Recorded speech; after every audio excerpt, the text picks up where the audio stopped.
They are so powerful, they have a country named after them. They are the Saud family of Saudi Arabia. I'm a Saudi, you're a Saudi, he's or she is a Saudi means you belong to that family. Saudi Arabia is a dictatorship managed by a democracy. We're really talking about a core group of maybe 15 to 30 princes that are really controlling the final decision on everything. A kingdom the size of Western Europe, with a quarter of the world's known oil deposits, riches that could tip the balance of global history.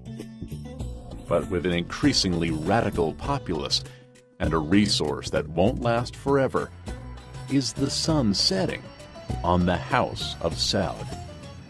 It's a remarkable family in that it's held on to a fairly fragile country. They all know their survival depends upon staying together and staying in power.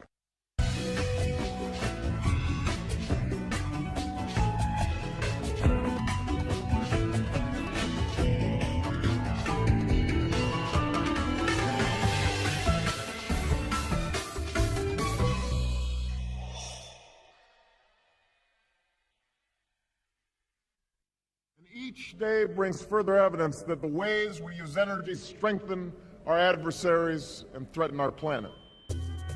Western leaders point to Middle Eastern oil as one of the most pressing problems facing their countries.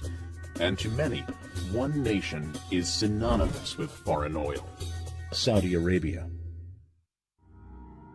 It was called the day the West woke up. The fact that 15 of the 19 terrorists on September 11, 2001 were Saudi nationals surprised some.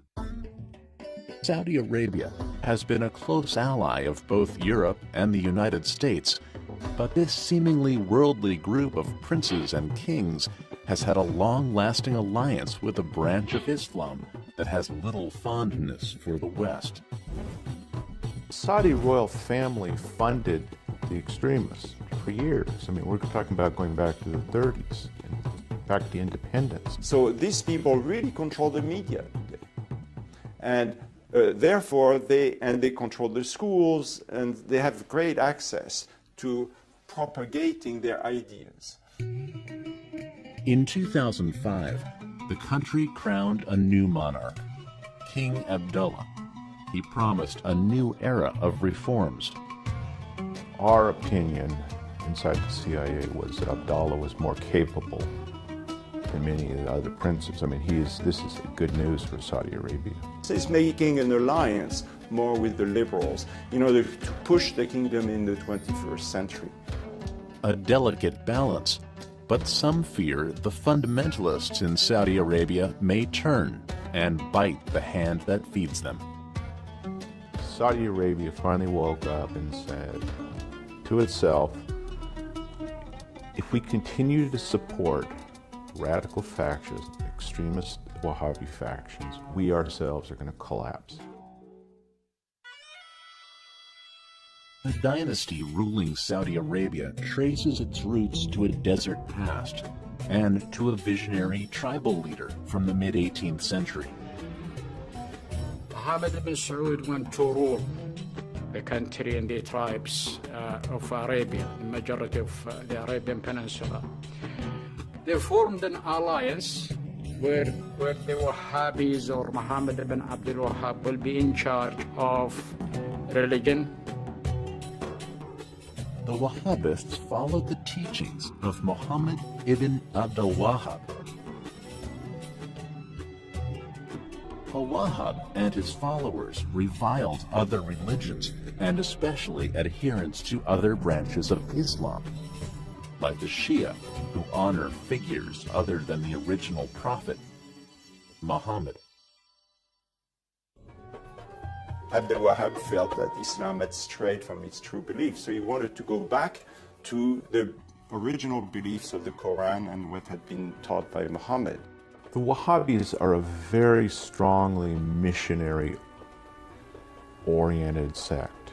They believe that Wahhabi Islam will save Islam. They had this fierce religious ideology, the willingness on the part of the Ikhwan, the Brotherhood as they were called, to die in battle, almost a willingness, a wish to die in battle.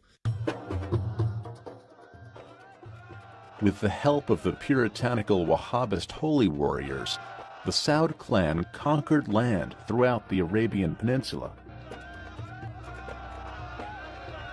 In 1924, 5 generations later, Abdulaziz bin Rahman al Saud, also known as Ibn Saud, finally took over the holiest sites in Islam, Mecca and Medina.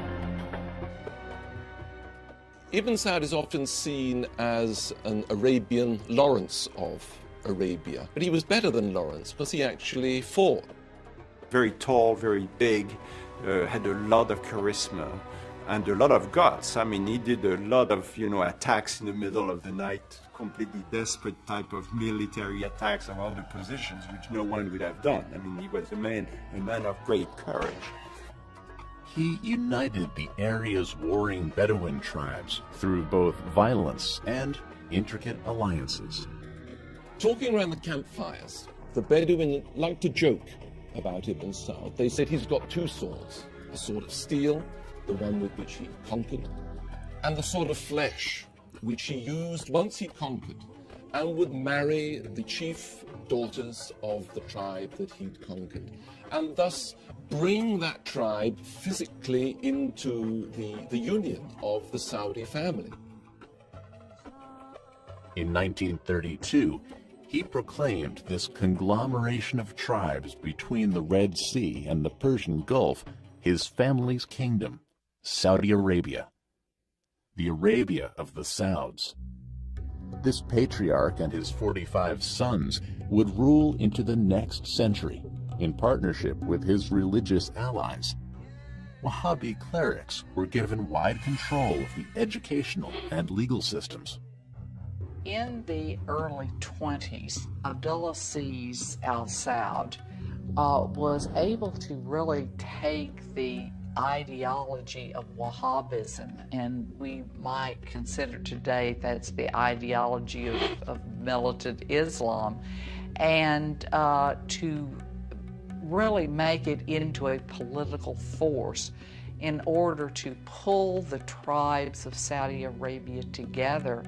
And it's an Islam that we look at as abhorrent because it involves cutting people's heads off, enslaving women, and on and on, and all of the popular cliches we know about it.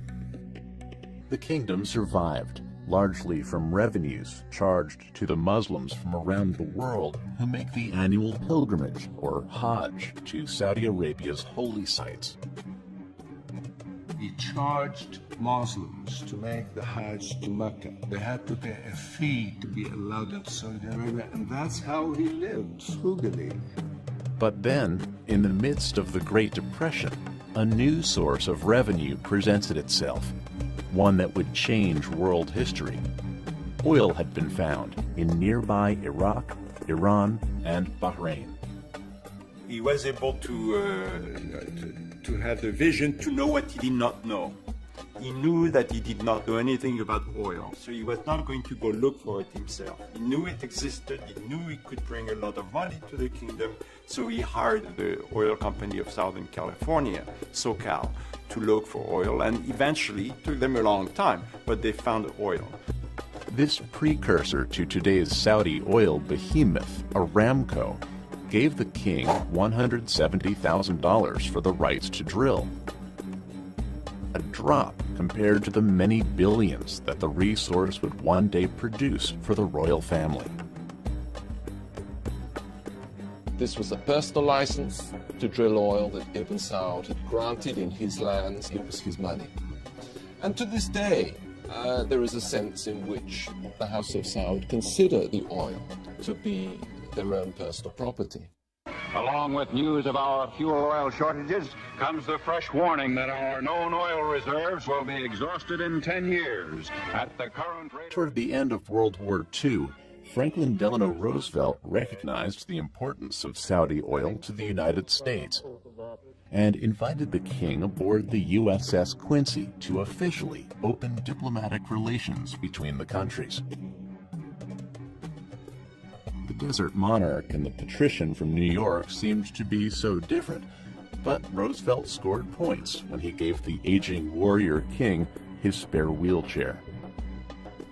American firms have opened new fields abroad. Of these, one of the biggest and most important is Saudi Arabia. Beneath its blistering sands lies a near... With global shipping now safe again and a major customer secured, oil production resumed, and so did the flow of money.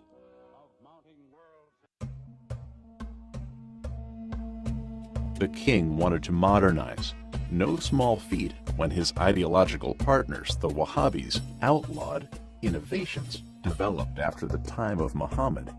He wanted to attain modernity for his people while keeping his society as it was in the earliest days of Islam.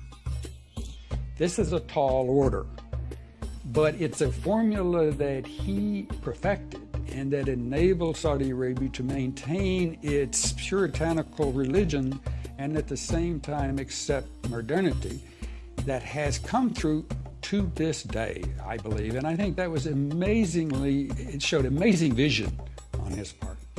Ibn Saud arranged a special demonstration of how the telephone could work.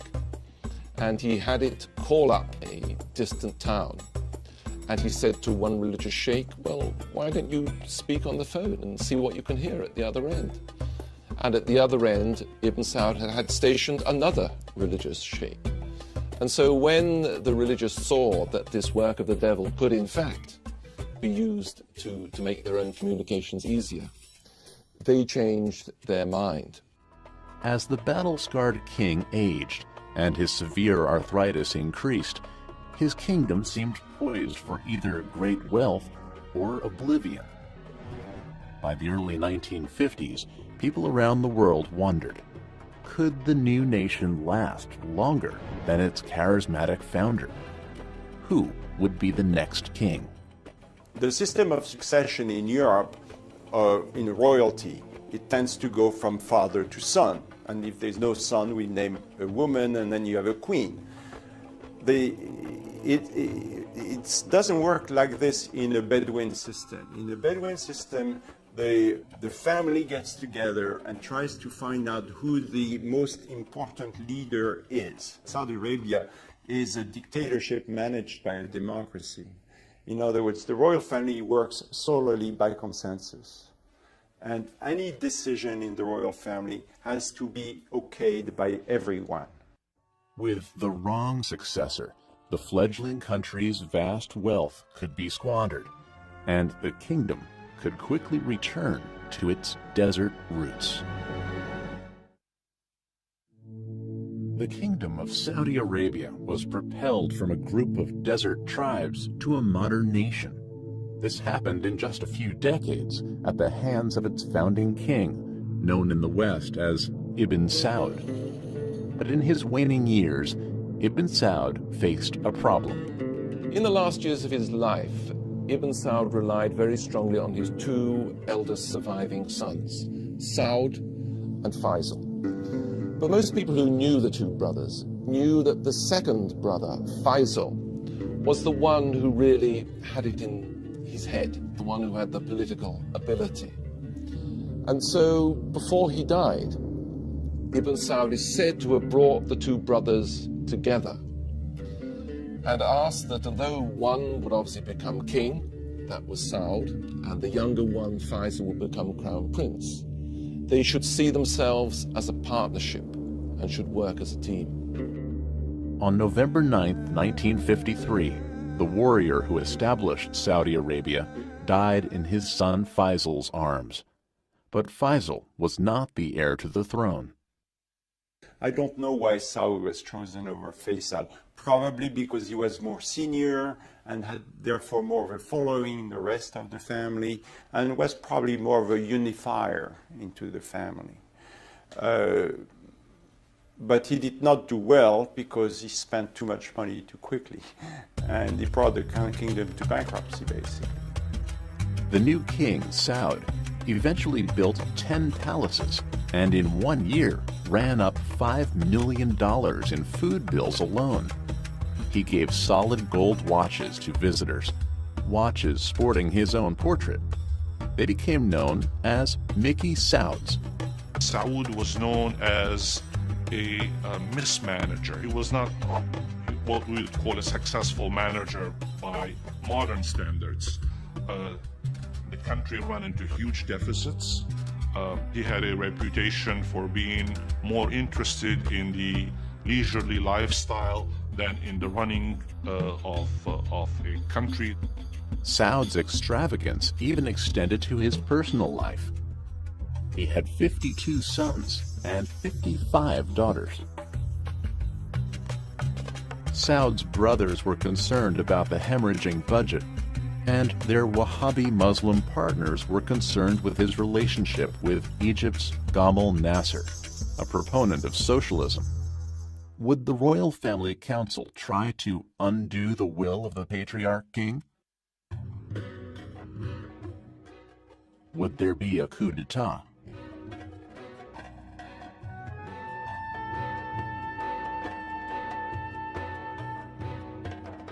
They were worried about Arab socialism, and they were worried about Nasser's connections with the Soviet Union. The Saudis are deeply religious, consider communism, generally speaking, as atheism.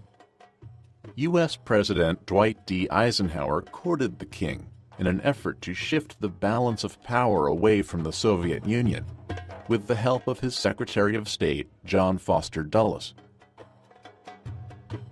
Eisenhower and Dulles had the idea for a time that Saud, representing the Saudi state, which was receiving more and more oil income, might be a useful counter to Nasser in the Arab world. Saud favored Eisenhower's economic aid over Nasser's movement, but the cash infusion wasn't enough. The family council moved to sideline Saud and put the crown prince, his brother Faisal, in charge of day-to-day affairs, a huge embarrassment to a sitting monarch. King Saud tried to regain power, but the deficits continued. He was declared unfit to rule and exiled to Greece in 1964.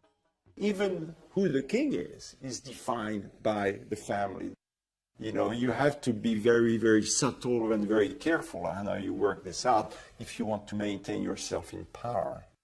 He simply was not up to running a country that was rapidly moving from the 7th century into the 20th century. The skills, the sensitivities, the sophistication, the administrative skills, he just didn't possess. He was a rather tragic figure. It was Saudi Arabia's bloodless coup.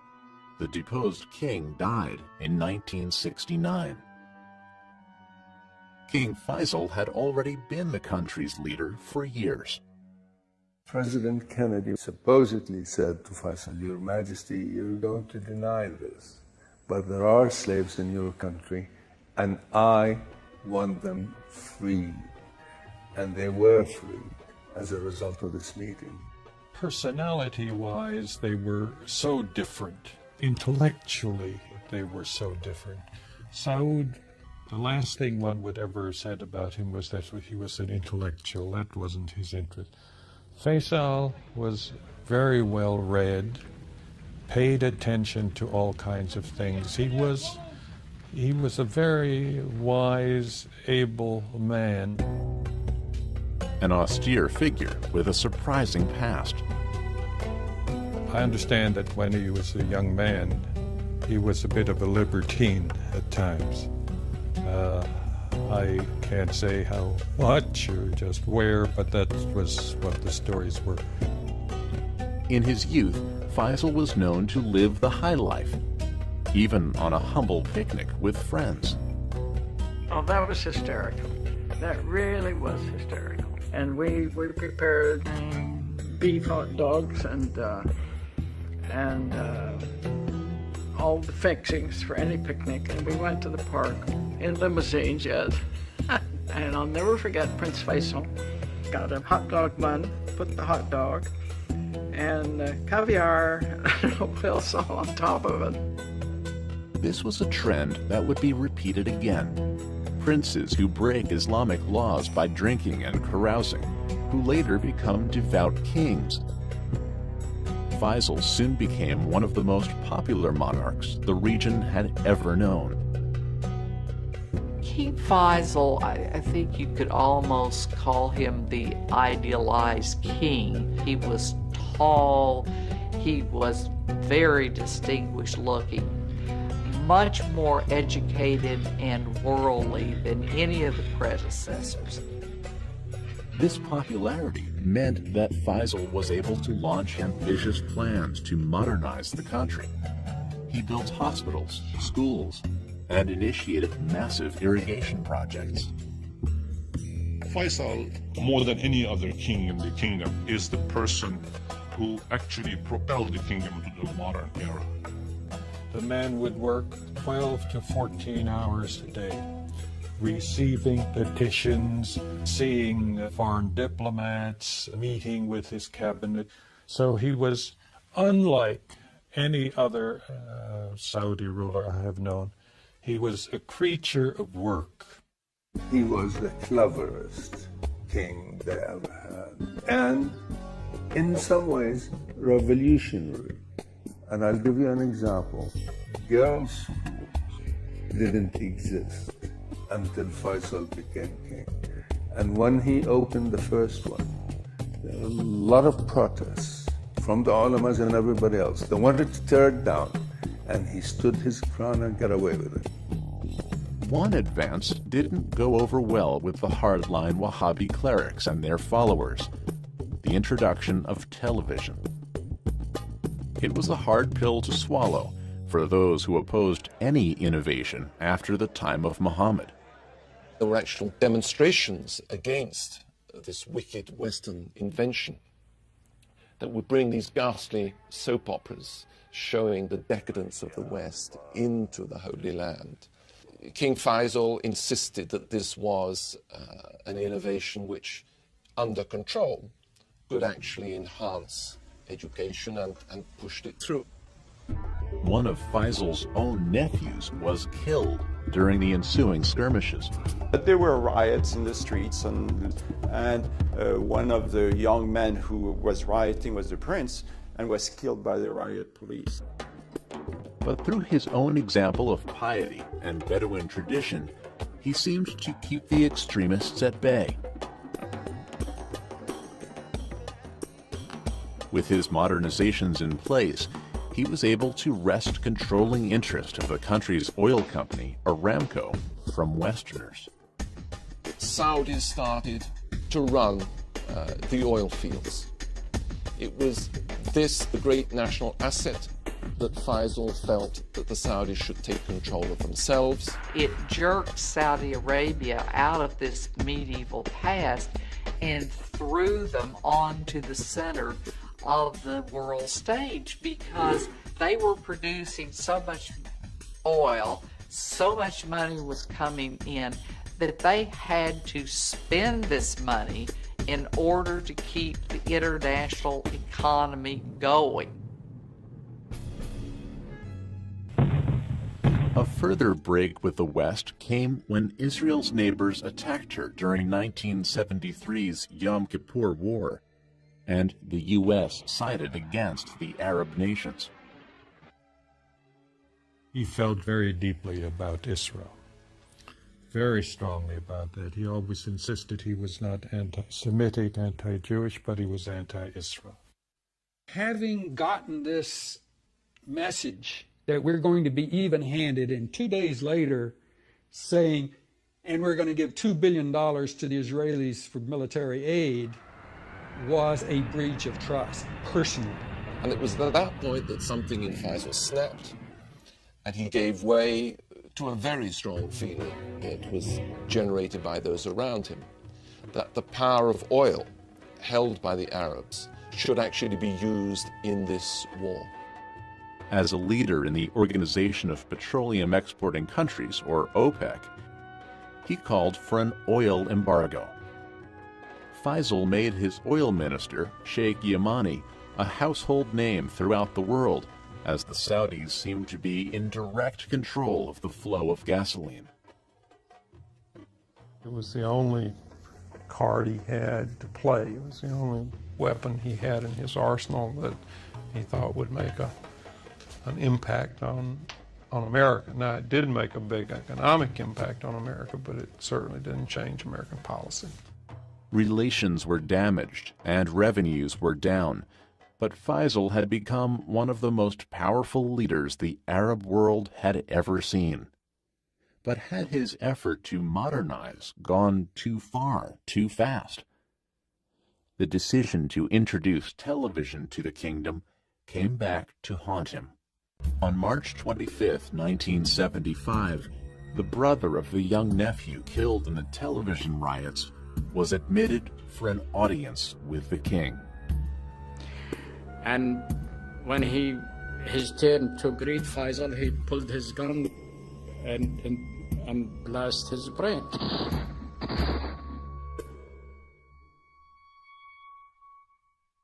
I was so horrified. I still am, to think a man of that caliber, a man of that dream, a man of that desire to make things better, had to reach such a horrible ending. One could argue that because he was killed, in great part because of his belief in modernity, it really made the country realize that that's what you had to do. In other words, he was sort of a martyr to the cause of the future. The nation went into mourning. With this assassination, the question came far sooner than anyone expected. Who would take the reins of this emerging global powerhouse?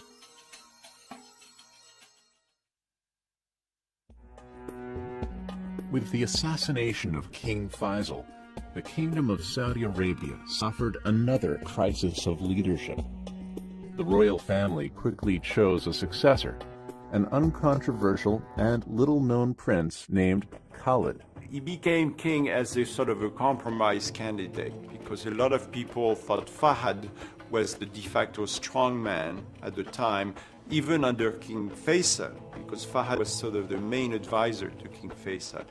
But Fahd, because of his reputation as a playboy and whatnot, did not always have the support of the rest of the family. So Khalid, who was thought by many people as not wanting to be king at all, sort of was made king as a peacemaker, as an interim personality until things could be sorted out. Khalid was more of a caretaker king, unlike Faisal, who was always busy running a government. Khalid was much more comfortable in the tribal environment. He was the least remembered person and all of these people. He did nothing. He was not interested in becoming a king. He spent most of his time out in the desert. King Khalid loved sitting in the desert. He loved his hawks. But as he got older, he wasn't so mobile. And so he had a sofa put into the back of an all-terrain vehicle and would go out hunting in that. During the reign of the caretaker king, there were major shifts in the Muslim world. In 1979, militant fundamentalists took over the mosque in Mecca. Saudi forces killed over 100 people. Taking over Mecca was truly for them a wake-up call. This cannot continue solving problems like this. The Saudis, remarkably, by the way, for a Middle Eastern country, backed away from violence. Just 1 month later, Afghanistan was invaded by the Soviet army. To the Wahhabi clerics, who were the royal family's partners, this was an unacceptable presence in the region. The Soviet Union was seen as godless.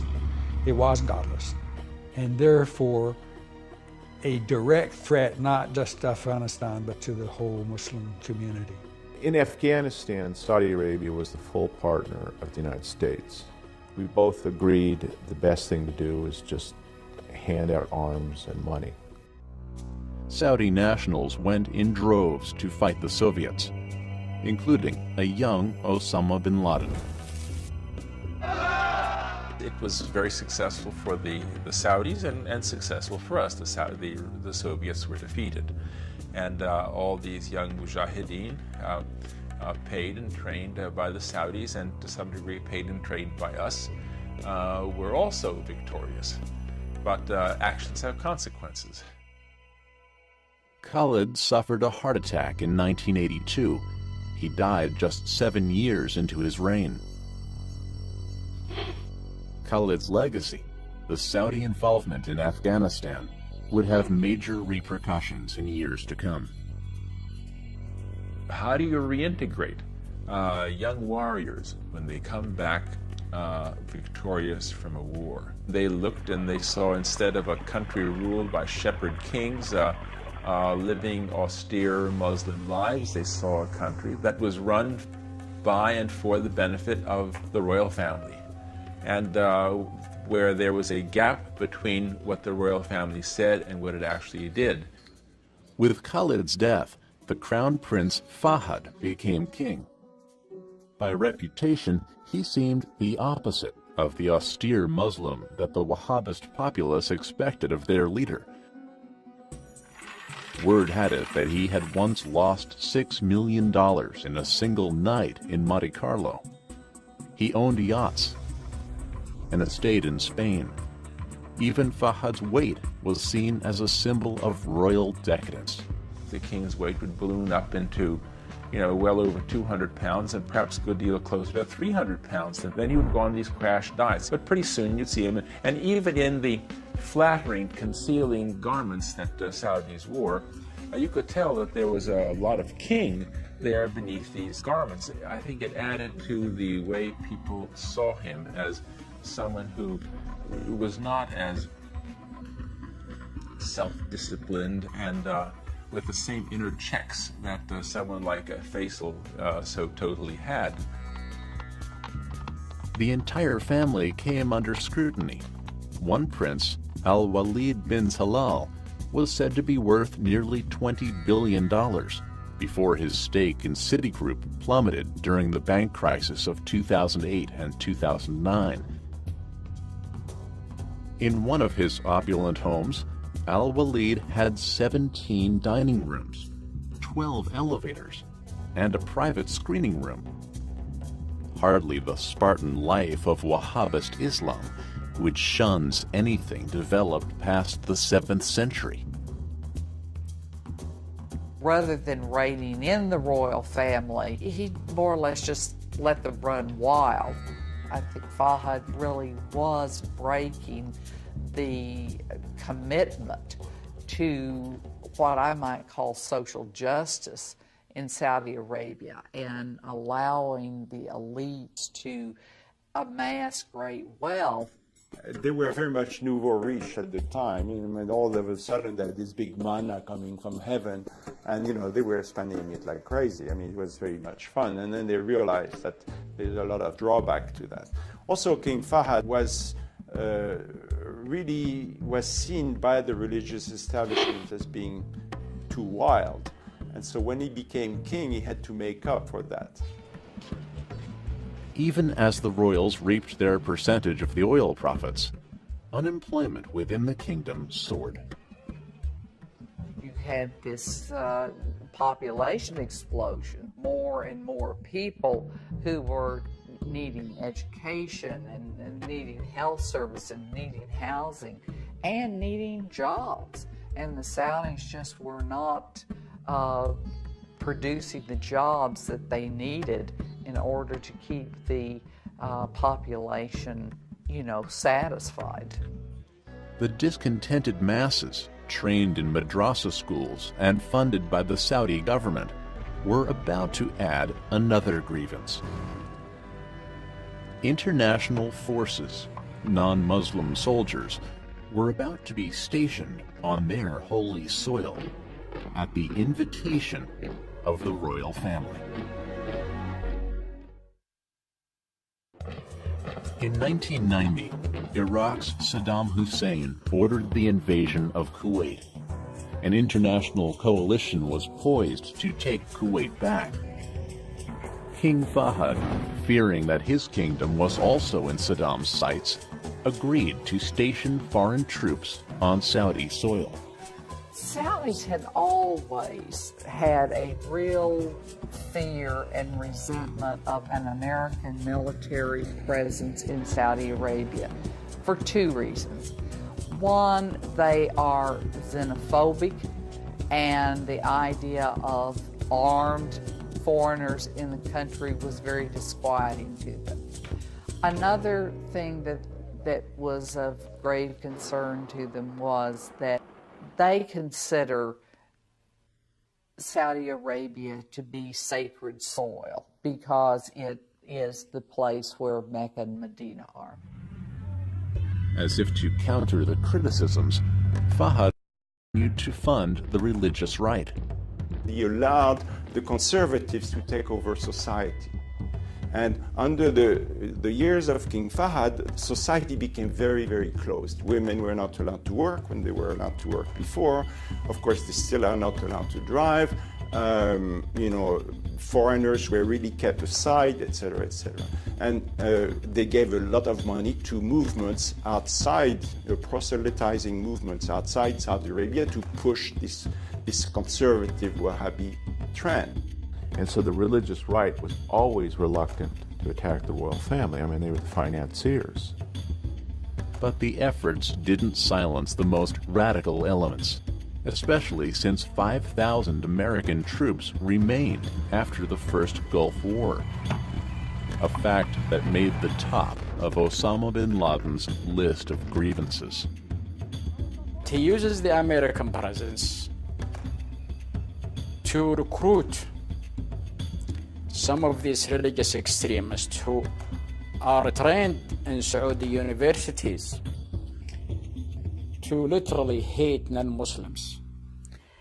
And look who is supporting the Saudi royal family. The infidels are supporting them, who happens to be having bases in our country. In November 1995, angry rhetoric turned to violence. A U.S.-run training facility in Riyadh was bombed, killing 5 Americans and 2 citizens of India. King Fahd claimed to have found and executed the guilty terrorists, but U.S. law enforcement agents complained that they had never been given access to the investigations. From our point of view here, of course, we viewed it as the killing of U.S. servicemen, and therefore we wanted to be involved. But from the Saudis, it was on their territory, and they were going to lead the operation, and they were going to manage how it was investigated. The following year, terrorists drove a truck with 5,000 pounds of explosives into an international complex called the Khobar Towers. 19 Americans were killed, and nearly 400 people of various nationalities were injured. This was a strike at the royal family, bring it down. And I think it was vulnerable. And then, the events of September 11th, 2001. 15 of the 19 attackers were Saudi nationals. The alleged mastermind, Osama bin Laden, was also from Saudi Arabia. People around the world started to focus on the royal family and their relationship with the hardline Wahhabi branch of Islam. This was never planned by the Saudi royal family, but they allowed the Wahhabis to spend their money in places like Pakistan, and this is the result we're getting. Victims' families alleged that key Saudi figures funded al-Qaeda. including Prince Sultan, the defense minister, and Prince Turki Al Faisal, the ambassador to Great Britain at the time. Although we cannot prove that high-ranking Saudi officials committed this atrocity, we know for a certainty that they were the terrorists, travel agents, who delivered them well-fed, well-trained, and well-equipped to the World Trade Center that day. Most of these allegations were dropped by 2005, but damage had been done. The Saudi monarchs threatened to divest of key investments in the United States.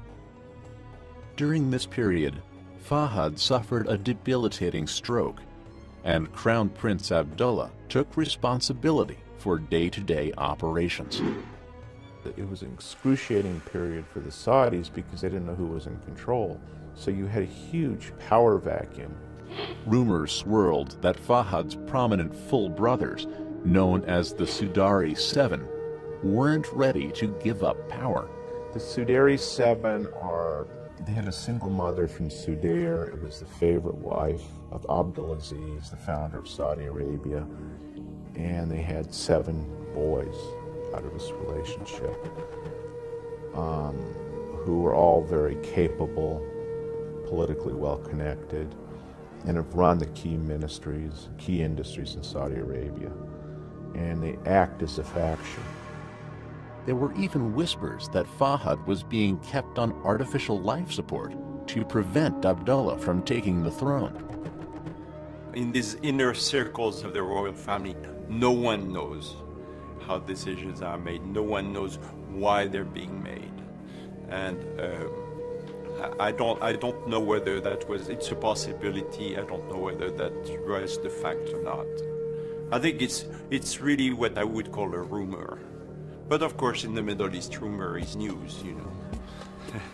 Inside and outside Saudi Arabia, some worried that the crisis of leadership could mean the end of the kingdom. Saudi Arabia in 2003 and 2004 was on the brink of an insurrection, a Wahhabi insurrection.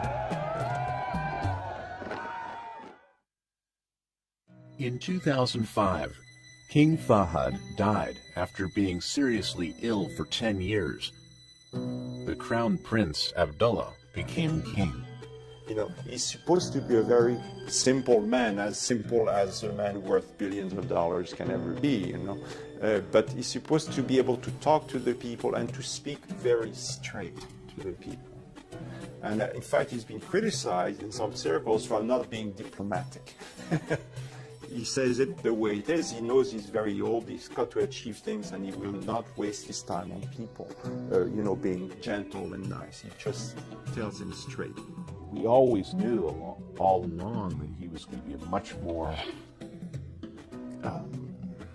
what could I say, more responsible leader is not the word. He's not particularly pro-American. I mean, he personally despised the Bush administration, held it responsible for the war in Iraq. Relations between the Saudi royal family and the United Kingdom also hit a rough patch. That country's serious fraud office investigated a scheme in which Prince Bandar, son of Saudi Arabia's defense minister, took massive bribes from the arms manufacturer BAE Systems. It was very well known in the kingdom that the BAE contracts had been subject to probably some kind of understandings on how the payments were made. And what I did not realize is that there would be $2 million a month passed on by BAE to Prince Bandar in Washington. Things went from bad to worse when Prime Minister Tony Blair called for the investigation to be halted. I don't believe the investigation incidentally will have led anywhere except to the complete wreckage of a vital strategic relationship for our country. The Prime Minister of Great Britain compromised his country's judicial system, democratic values, and tradition because of threats from the Saudi ruling family. That's a very dangerous precedence. As king, Abdullah could finally roll out more of the reforms that he promised. But change can happen slowly in the Middle East. The real point is management inside the country. And, you know, frankly, I didn't think this was going to be this smooth. Saudi Arabia is stepping into the 21st century. Slowly, but it's coming in. Because he believes that the kingdom will only reach its potential if it's allowed to develop economically, and that means really moving away from the conservative religious establishment. Abdullah has also started to carry out his goal to loosen ties to the West. He tried also very hard to go east to China and to India and have arms deals and arms sales with these people in cooperation. And he felt comfortable with that. And he used that actually as a blackmailing instrument against the West. You know, we are not the only boys and girls in town. I mean, China and India, their economies, they will use our oil. We could get arms from them, we could services, so we don't need you as much as we do. Whatever his reputation, Abdullah seemed to hold particular sway with the product of another oil family, President George W. Bush. The big image we have of this is when Abdullah went to Crawford, Texas, and talked to the president and walked with the president around the compound there. And that meeting in Crawford was very important for the Saudis. Not so much for the war in Iraq, which there was always disagreement, and they'll never agree with us on anything on that. But one of the big decisions that were taken at Crawford, which didn't make headlines at the time, was the fact that the king was able to convince the president to allow Saudi Arabia into the WTO, against a lot of the objections of the Europeans. Today, Abdullah is pushing to diversify, making the kingdom less dependent on one resource. If the price of oil stays down below $30 for a long period of time, Saudi Arabia will once again face existential problems, as will the rest of the Gulf. So they're spending an enormous amount of money on education to bring more research, more dependence on science. They are spending an enormous amount of money on creating factories that will use their energy, of course, because that's what they have, that's cheap, but in a way that instead of selling it for $40 a barrel, that after the value added and the work and so on, they will sell ultimately for $500 a barrel. Abdullah is the right man at the right time. He has maintained his ties to the traditionalists. He is very well respected by all Saudis as being pious, uncorrupted. And he knows it's going to take a generation, at least, to change the educational system. But he knows if you don't start now, you'll never get anywhere, and the kingdom will stay as a second-rate power forever. In February 2009, King Abdullah shocked the world. He announced that he was dismissing ultra-conservatives from top posts and made other changes. And we've seen with the appointment of a female minister, deputy minister. I mean, this is all fantastic news for Saudi Arabia.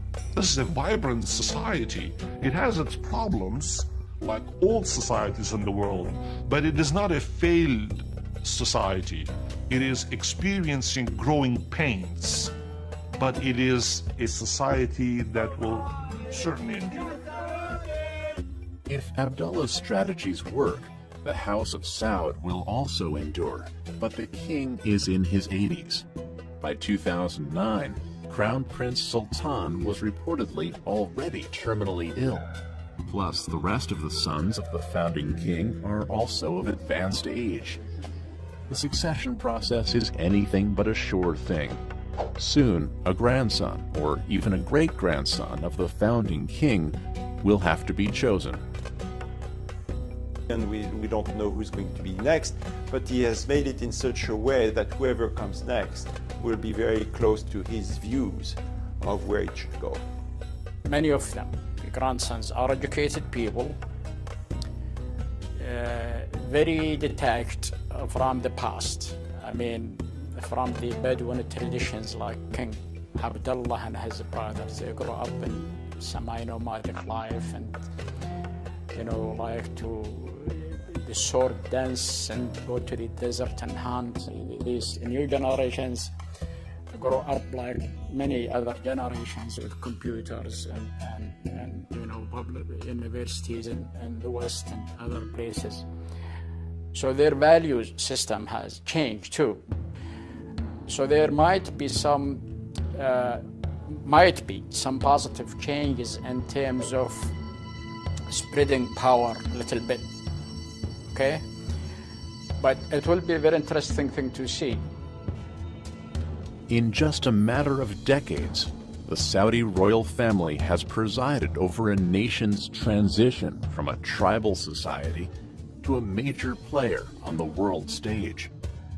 Despite all the internal and international turmoil, the House of Saud has retained its power. As the Saudis like to say, they're like a fist, and when they're threatened, they hang together. But I think the important question about the Saudi royal family is they don't shoot or poison each other. Because if they do, it's the end of the Saudi. Done. I mean, he was a man of great courage. He united the area's warring Bedouin tribes through both violence and intricate alliances. Talking around the campfires, the Bedouin like to joke about Ibn Saud. They said he's got two swords, the sword of steel, the one with which he conquered, and the sword of flesh, which he used once he conquered, and would marry the chief daughters of the tribe that he'd conquered, and thus bring that tribe physically into the union of the Saudi family. In 1932, he proclaimed this conglomeration of tribes between the Red Sea and the Persian Gulf his family's kingdom, Saudi Arabia, the Arabia of the Sauds. This patriarch and his 45 sons would rule into the next century in partnership with his religious allies. Wahhabi clerics were given wide control of the educational and legal systems. In the early 20s, Abdulaziz al-Saud was able to really take the ideology of Wahhabism, and we might consider today that's the ideology of militant Islam, and to really make it into a political force in order to pull the tribes of Saudi Arabia together. And it's an Islam that we look at as abhorrent because it involves cutting people's heads off, enslaving women, and on and on and on, all of the popular cliches we know about it. The kingdom survived, largely from revenues charged to the Muslims from around the world who make the annual pilgrimage, or Hajj, to Saudi Arabia's holy site. They are so powerful, they have a country named after them. They are the Saud family of Saudi Arabia. I'm a Saudi, you're a Saudi, she is a Saudi, means you belong to that family.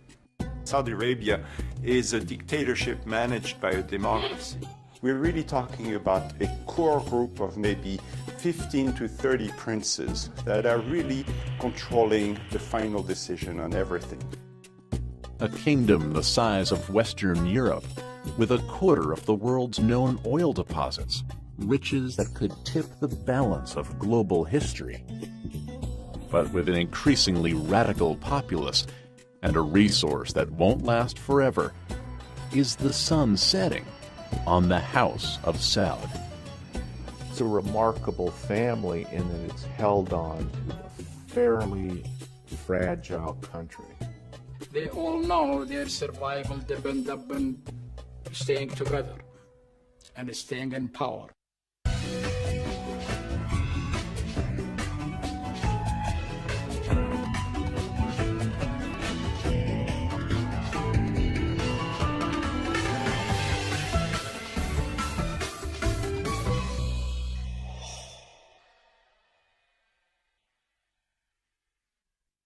Each day brings further evidence that the ways we use energy strengthen our adversaries and threaten our planet. Western leaders point to Middle Eastern oil as one of the most pressing problems facing their countries. And to many, one nation is synonymous with foreign oil: Saudi Arabia. It was called the day the West woke up. The fact that 15 of the 19 terrorists on September 11th Wahhabis or Muhammad ibn Abdul Wahhab will be in charge of religion. The Wahhabists followed the teachings of Muhammad ibn Abdul Wahhab. Al-Wahhab and his followers reviled other religions, and especially adherents to other branches of Islam, like the Shia, who honor figures other than the original prophet, Muhammad. Abdul Wahhab felt that Islam had strayed from its true beliefs, so he wanted to go back to the original beliefs of the Quran and what had been taught by Muhammad. The Wahhabis are a very strongly missionary-oriented sect. They believe that Wahhabi Islam will save Islam. They had this fierce religious ideology, the willingness on the part of the Ikhwan, the Brotherhood as they were called, to die in battle. Almost a willingness, a wish to die in battle. With the help of the puritanical Wahhabist holy warriors, the Saud clan conquered land throughout the Arabian Peninsula. In 1924, 5 generations later, Abdulaziz bin Rahman al-Saud, also known as Ibn Saud, finally took over the holiest sites in Islam, Mecca and Medina. Ibn Saud is often seen as an Arabian Lawrence of Arabia, but he was better than Lawrence because he actually fought. Very tall, very big, had a lot of charisma and a lot of guts. I mean, he did a lot of, attacks in the middle of the night, completely desperate type of military attacks of other positions, which no one would have. 2001 were Saudi nationals, surprised some. Saudi Arabia has been a close ally of both Europe and the United States, but this seemingly worldly group of princes and kings has had a long-lasting alliance with a branch of Islam that has little fondness for the West. Saudi royal family funded the extremists for years. I mean, we're talking about going back to the 30s, and back to independence. So these people really control the media today. And therefore, they control the schools, and they have great access to propagating their ideas. In 2005, the country crowned a new monarch, King Abdullah. He promised a new era of reforms. Our opinion inside the CIA was that Abdullah was more capable than many of the other princes. I mean, this is good news for Saudi Arabia. He's making an alliance more with the liberals in order to push the kingdom in the 21st century. A delicate balance, but some fear the fundamentalists in Saudi Arabia may turn and bite the hand that feeds them. Saudi Arabia finally woke up and said to itself, if we continue to support radical factions, extremist Wahhabi factions, we ourselves are going to collapse. The dynasty ruling Saudi Arabia traces its roots to a desert past and to a visionary tribal leader from the mid-18th century. Muhammad ibn Săud went to rule the country and the tribes of Arabia, the majority of the Arabian Peninsula. They formed an alliance where they were. He charged Muslims to make the Hajj to Mecca. They had to pay a fee to be allowed into Saudi Arabia, and that's how he lived, frugally. But then, in the midst of the Great Depression, a new source of revenue presented itself: one that would change world history. Oil had been found in nearby Iraq, Iran, and Bahrain. He was able to have the vision to know what he did not know. He knew that he did not know anything about oil, so he was not going to go look for it himself. He knew it existed, he knew it could bring a lot of money to the kingdom, so he hired the oil company of Southern California, SoCal, to look for oil, and eventually it took them a long time, but they found oil. This precursor to today's Saudi oil behemoth, Aramco, gave the king $170,000 for the rights to drill. A drop compared to the many billions that the resource would one day produce for the royal family. This was a personal license to drill oil that Ibn Saud had granted in his lands. It was his money.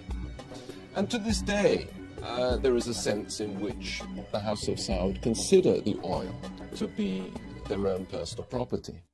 Along with news of our fuel oil shortages comes the fresh warning that our known oil reserves will be exhausted in 10 years at the current rate. Toward the end of World War II, Franklin Delano Roosevelt recognized the importance of Saudi oil to the United States and invited the king aboard the USS Quincy to officially open diplomatic relations between the countries. The desert monarch and the patrician from New York seemed to be so different, but Roosevelt scored points when he gave the aging warrior king